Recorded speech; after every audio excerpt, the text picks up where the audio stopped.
오늘 말씀의 제목은 거룩한 삶은입니다. 거룩한 삶은. 어느 날 아내가 저에게 둘째 아들 은우가 자꾸만 과자만 먹으려고 하고 이 밥을 안 먹는다고 저에게 걱정을 하면서 이렇게 이야기를 하는 거예요. 그래서 저는 아내에게 이렇게 말을 했습니다. 그럼 반나절 동안 아무것도 주지 말아봐. 배가 고프면 자기가 먹겠지. 저희 무식하고도 단순한 대답에 옆에서 조용히 게임을 하던 우리 첫째 아들이 이렇게 이야기를 하는 겁니다. 아빠, 그게 그렇게 말처럼 쉬운 게 아니야. 저는 그 말을 듣고 좀 깜짝 놀랐어요. 왜 그러냐면 그 말이 저희 아내가 저한테 평상시에 아주 많이 하던 말이기 때문입니다. 그런 생각을 해보게 되었어요. 애들 앞에서는 참 말도 조심해서 해야 되겠구나. 부모가 하는 말을 그대로 따라하는 모습을 보면서 그런 생각을 해보게 됐어요. 이 캐나다의 세계적인 사회심리학자인 엘버트 반두라라고 하는 사람이요, 교육에 있어서 가장 효과적인 교육 방법을 이 모델링이라고 이야기를 했습니다. 모델링이라고 하는 것은 하나 이상의 모델을 관찰함으로써 행동적으로 또 인지적으로 교육을 시키는 그러한 유도하는 그런 방법을 의미합니다. 쉽게 말해서 본보기 교육, 모델 교육이라고 이야기를 하죠. 거룩함이란 무엇인가? 또 이 구별됨이라고 하는 것은 과연 무엇인가? 정결하게 한다라고 하는 것이 과연 무슨 의미인가?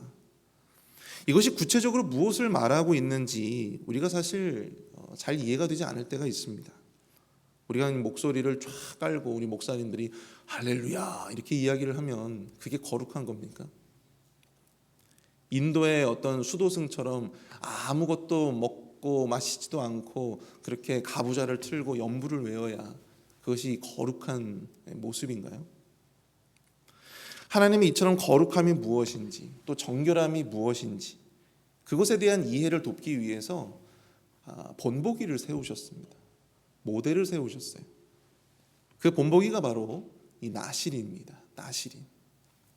나실인이라고 하는 말은 헌신된 혹은 하나님께 드려진이라고 하는 의미를 가진 이 히브리어 단어 나시르에서 나온 말입니다. 남자 혹은 여자가 자신이 서원한 날, 자신이 서원한 그 기간 동안 하나님 앞에 자신의 몸을 구별하여 드리기로 작정한 그런 사람들을 일컫는 말이에요. 이스라엘 공동체의 정체성이라고 할 수 있는 이 정결 그리고 이 거룩함을 가르치시기 위해서 하나님은 그것이 과연 어떠한 삶인지 어떻게 살아가야 되는지에 대해서 나실인을 세우셔서 이스라엘 백성들에게 모델링을 하신 것이죠. 본보기 교육을 하신 것입니다. 그들은 이스라엘 백성들의 영적 본보기로 삼으시고 그들을 통해서 정결함에 대한 하나님의 뜻을 전하기를 원하셨던 것입니다. 오늘은 이 나실인의 삶을 통해서 하나님 앞에 구별되고 또 하나님 앞에 거룩한 삶이 과연 어떠한 삶인지 그것에 대한 영적인 교훈을 몇 가지 나눠보고자 합니다. 첫 번째로 거룩한 삶은 하나님을 위해 드린 삶입니다. 오늘 본문 2절을 보시면 이스라엘 자손에게 전하여 그들에게 이르라 남자나 여자가 특별한 서원 곧 나실인의 서원을 하고 자기 몸을 구별하여 여호와께 드리려고 하면, 거룩한 삶은 자기 몸을 구별하여 하나님께 드리는 것입니다. 오늘 본문에서 계속 등장하는 구절이 있어요. 계속 반복해서 나오는 구절인데요, 바로 자기 몸을 구별하여 여호와께 드리는 이라고 하는 구절입니다. 자기 몸을 구별하여 여호와께 드리는. 여러분들이 오늘 본문을 쭉 한번 읽어보시면요, 이것이 계속 한 5번 정도 반복이 되고 있음을 보게 됩니다. 여기서 이 여호와께라고 하는 히브리어 단어가 라이흐와라고 하는데요, 라이흐와라고 하는 것은 여호와께라고도 우리가 생각을 해볼 수가 있지만 더 정확하게는 여호와를 위하여라고 하는 의미를 담고 있어요. 여호와를 위하여. 바꿔 말해서 자기 몸을 구별하여 여호와를 위해 드리는 자, 그들이 바로 나시린이었다라고 하는 것입니다.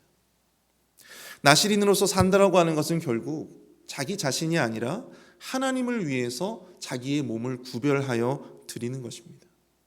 삶의 의미와 목적이 자기 자신에게 맞춰지는 것이 아니라 하나님께 맞춰진 삶을 강조하고 있는 표현인 거예요.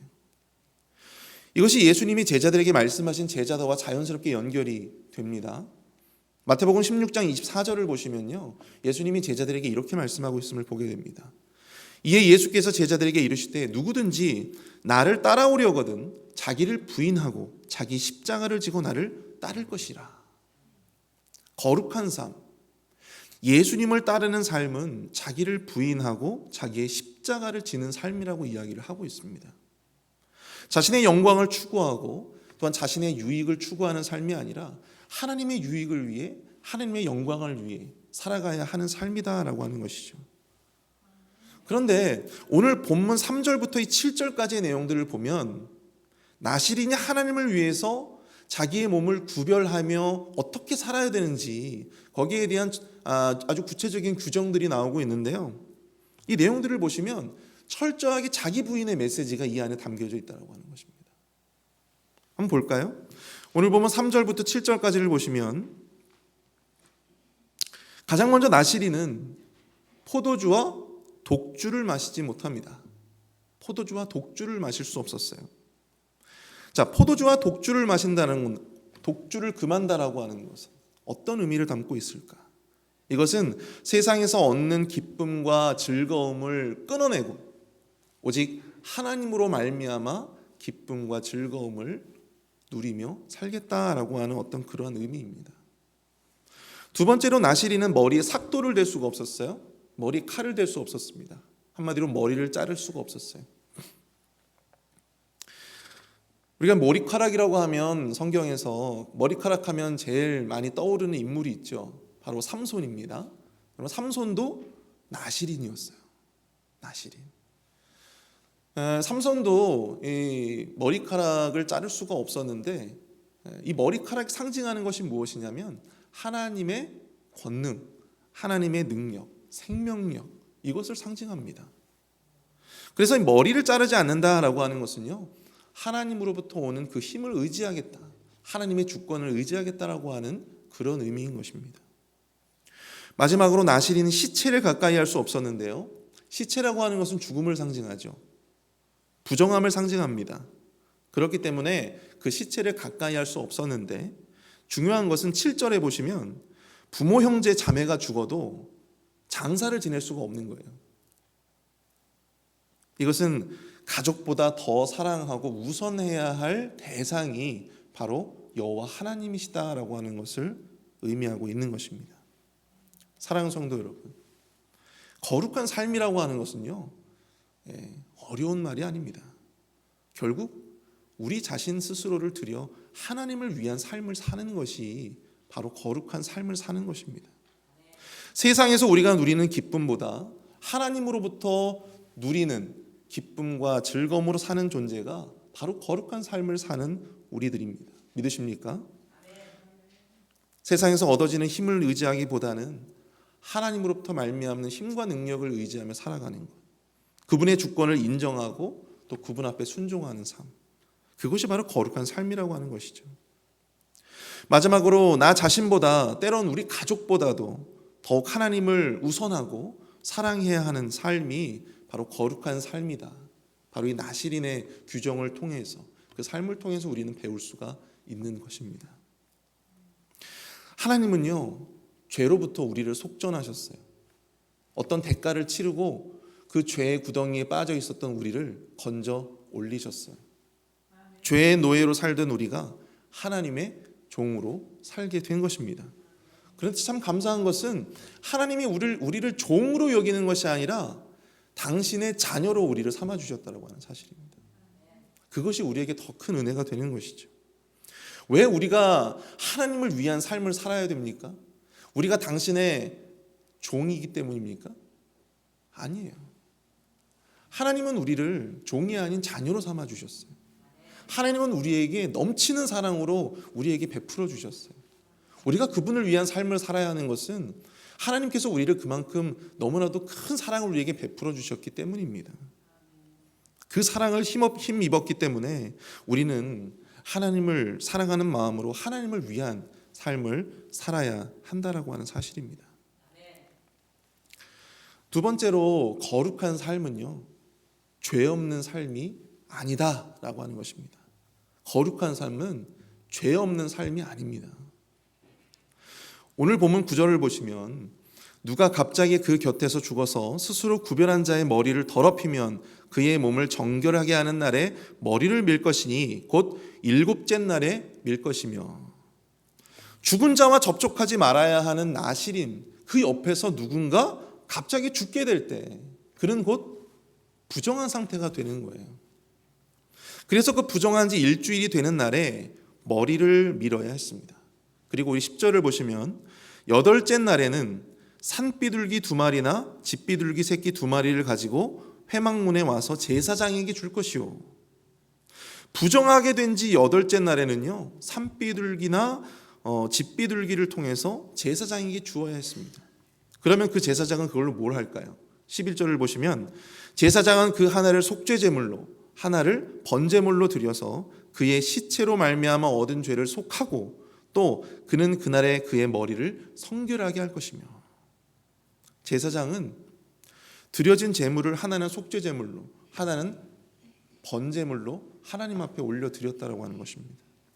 그러면 그것으로 말미암아 다시 이 부정했던 나실인의 모습이 다시 정결케 되어진다라고 하는 것이죠. 다시 속죄함을 얻게 되었다라고 하는 것입니다.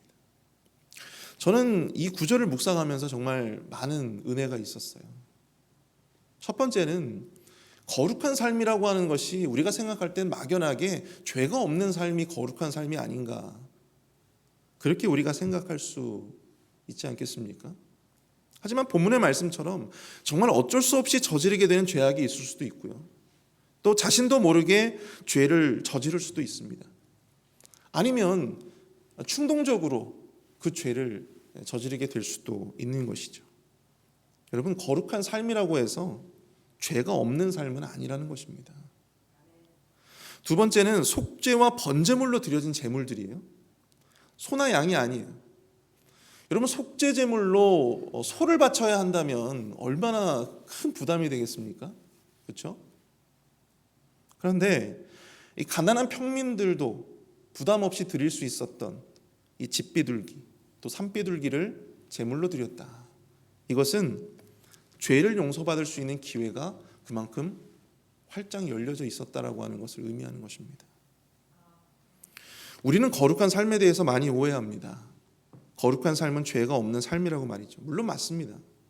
거룩한 그 거룩과 이 죄라고 하는 것은 서로 양립할 수가 없어요. 그러나 그것은 우리 신앙인들이 바라보는 최종적인 목적, 최종적인 목표예요.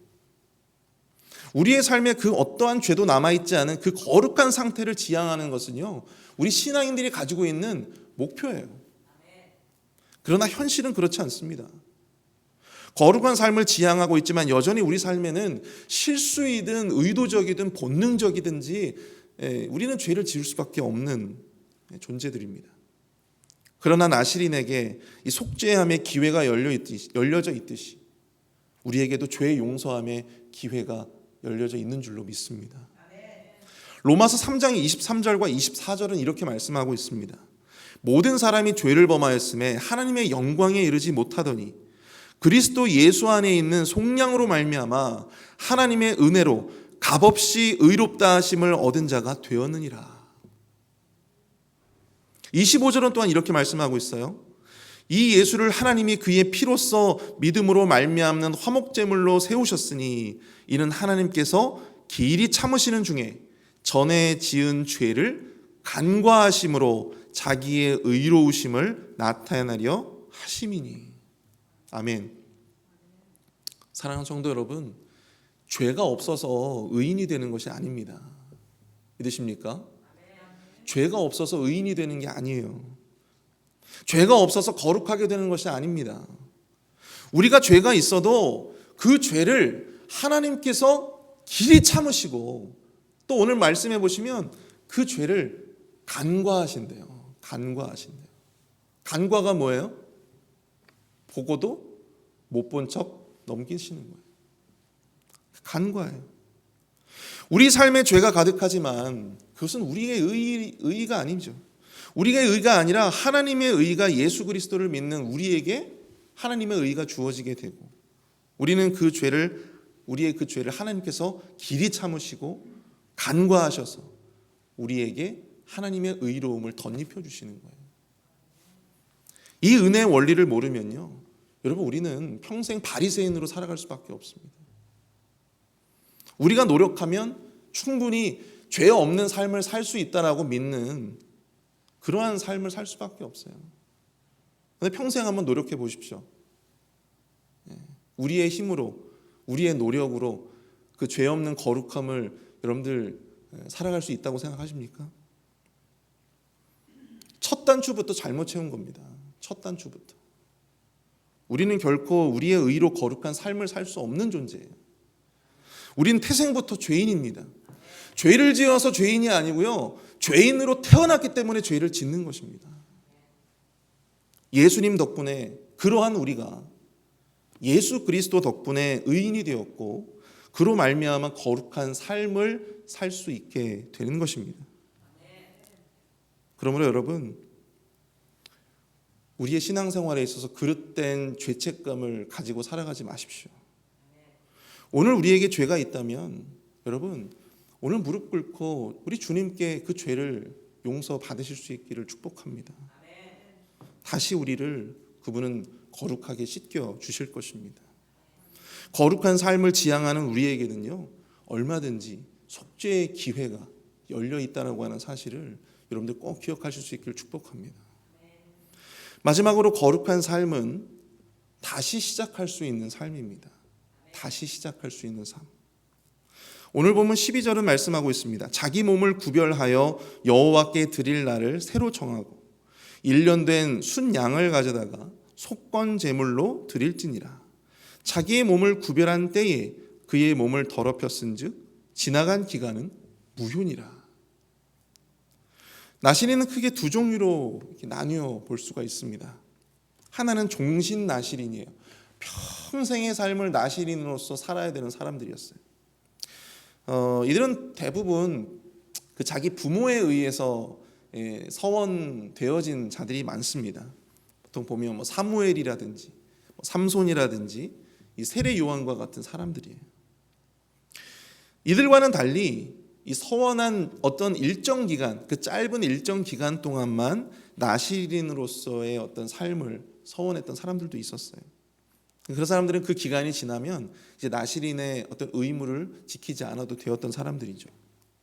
오늘 본문 12절에서 이 부득이한 부중으로 인해서 자기 몸을 더럽혔을 때 앞선 이 속전 의식과 함께 순양을 속건 제물로 드리고 다시금 나시린으로서의 삶을 시작할 수가 있었다라고 하는 사실입니다. 대신 그 전에 자신이 얼마 동안에 그 삶을 나시린으로 살았던 간에 그 기간은 무효가 되는 거예요. 앞으로 그 기간만큼만 더 이제 서원하며 살면 되는 것이죠. 이 규정이 어떻게 보면 좀 아까울 수도 있습니다. 그동안 내가 살아왔던 이 삶이 너무 무의미하게 되는 것은 아닌가, 물거품이 되는 것은 아닌가, 이렇게 생각하게 될 수도 있어요. 그런데 어떻게 생각하느냐에 따라서 이것은요, 우리에게 정말 큰 기회가 되는 말씀이에요. 다시 시작할 수 있는 기회가 있다라고 하는 것입니다. 다시 시작할 수 있는 기회. 비록 나시린으로서 거룩한 삶에서 벗어나 죄를 짓는 그런 실수를 범한다고 해도 다시 시작할 수 있는 기회가 주어졌다는 것은 여러분 우리에겐 너무나도 큰 은혜인 것입니다. 거룩한 삶을 산다는 것은 죄로 말미암아 얼마든지 넘어질 수 있다라고 하는 것을 항상 염두에 두어야 합니다. 그리고 넘어졌을 때 우리는 다시 일어나서 다시 이 거룩한 삶을 살아갈 수 있는 기회가 주어진다라고 하는 것이죠. 그래서 여러분들, 그래서 우리 믿음의 그리스도인들은요, 이 거룩한 삶을 지향하는 우리 그리스도인들은 죄로 말미암아 절망하지 않습니다. 죄로 말미암아 절망하지 않아요. 다시 기회가 없는 삶은 절망을 주죠. 하지만 우리에겐 다시 기회가 있어요. 우리에겐 다시 기회가 있기 때문에 우린 다시 시작하면 되는 것입니다. 다시 시작하면 돼요. 다시 그 거룩한 삶을 그냥 걸어가면 되는 거예요. 여러분들 다이어트 해보신 적 있으시죠? 다이어트. 저는 평생을 다이어트와 동행을 해온 사람입니다. 그런데 저는 다이어트를 정말 잘해요. 정말 잘합니다. 저에게 다이어트 비법을 듣고 싶으신 분들은 저한테 조용히 찾아오시길 바랍니다. 여러분, 그 다이어트라고 하는 것이요, 마음 먹기 나름입니다. 마음 먹기 나름이에요. 어떤 사람들은 다이어트를 하기로 하면 첫 하루는 거뜬하게 시작을 합니다. 그런데 하루가 지나고 이틀, 3일이 지나면요, 어떤 일이 벌어져요? 자꾸만 그 먹을 것들만 계속 상상하게 되고 보여지게 된다고 하는 것이죠. 결국엔 무너져요. 결국엔 시키자. 그래가지고 한국 같으면 야식을 시킵니다. 근데 거기서 문제가 발생해요. 여러분, 그렇게 다이어트가 무너지면요, 대부분의 사람들은 또 작심삼일이구나. 에휴, 내 팔자에 무슨 다이어트냐 하면서 먹고 죽자 하면서 그냥 모든 걸 다 그냥 놔버려요. 포기해버립니다. 그런데 저 같은 사람들은 어때요? 작심삼일을 했다 할지라도 다음날 다시 작심삼일을 또 하는 거예요. 계속 작심삼일을 하는 거예요. 여러분, 내가 무너져도, 내가 오늘 무너져도 내일부터 다시 시작하면 되는 거예요. 작심삼일을 3일마다 하면 되는 거예요. 사랑하는 성도 여러분, 이 거룩한 삶을 산다라고 하는 것도 마찬가지입니다. 한 번의 죄로 이 거룩한 삶을 향한 우리의 작심삼일을 여러분 포기해서는 안 돼요. 다시 작심삼일을 시작하면 되는 것입니다. 다시 도전할 수 있는 기회, 다시 일어설 수 있는 기회가 여러분 우리에게 주어졌다라고 하는 사실입니다.